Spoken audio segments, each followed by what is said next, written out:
So ayun, sana naman tayo. Pabalik naman tayo ngayon pataas kasama akong gang. So I don't know what to do anymore, I don't know what to say. Pero masabi ko lang, wala, kaya to. Masaya. Super spontaneous trip namin ngayon. Hindi ko alam paano kami napadpad dito. Kanina lang nasa Macau lang ako natutulog. Tapos bigla nila akong gigisingin, biglang tumatawag, sabi sa akin, Zeke, where you at? Tapos biglang andyan na lang. Yun yung solid eh. Yun yung minsan napapaisip ka na lang. What the fuck is this kind of fucking trip though? But sure enough, I've enjoyed my time with them and I appreciate my friends. My guys, these guys. So, very touching. So, ayun, so now we're just walking. And I don't know what to fucking do. Hindi ko alam ba't ang daldal ko pa rin. Pero kaya to. Pero nga, Maggie, anong masasabi mo, Maggie, sa recent turnout of events natin?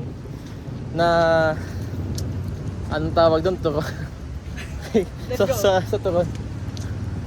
Shut up! Shut up. And, kasi grabe, no? Parang sunod-sunod yung mga breakups, sunod-sunod yung mga issues, sunod-sunod yung mga shit natin. Dead ma! Ang lakas ng boses mo, uy, kalma mo naman.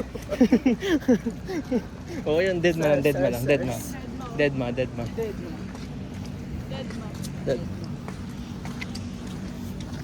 So ayun, wala pa lang kayo nandito, wala pa kayo nandito sa taas. Lalaki nga naman. Uy, grabe ka naman.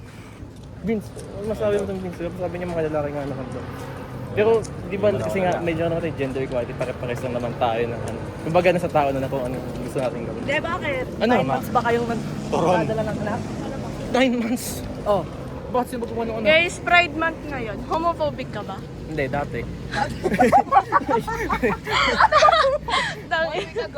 Ang honest. Kasi nabago na isip ko simula naging tropa ko si Kian. Gago. Ayos ba entry ka doon? Ayos entry ka doon. Ikaw, boy. 100%. Homophobic? Absolutely, definitely. Gago, joke lang. Uy, wala na pa mga kans na ito uploaded ka doon. Oo, pre, upload mo. Sis. Pero ayun nga, bakit Ish? Ba't mo naman natanong kung homophobic? Natanong ko lang. Homophobic kami. Kasi Pride Month ngayon eh. Right. Di ba, Kier? It's fucking rainbow. Kasama nga sa ano Hindi pa yun kasabay. Happy 8 months. Iyan mo sa akin mo isasabayan ng Ba't mo alam? Sinabi nila. Alam mo masabi mo naman Ish, kasi kasabay ng Pride Month yung mental health ng mga lalaki ngayon. Mga lalaki? Totoo ba? Oo, di ba parang mental health month ngayon. Dapat din na... Hindi okay lang kahit di ako maging feminist ngayon. Dapat din na nagaganyan yung mga lalaki. Hindi na ganun, hindi counted din, no? Cheating month daw ng mga lalaki. Paano yan? Bali. Turon! Turon! Turon! Parang nagbibenta lang. Turon! So, ayun, bigyan na ulit. Pabalik tayo. Kasi nasira na ako at nagugutom na lahat ng mga tropa ko. So yun. Bye guys, say bye. Say bye-bye. Hey, say bye-bye. Hey, Maggie, say bye-bye. Bye. Hey, Kisha, say Bye bye-bye. guys! Please don't Hey, forget sila. to like, subscribe, comment down below. Okay na, parang professional ah. Bye, chat. Parang sanay ah. Bye, chat. Bye guys. Bye. Bye-bye. Bye.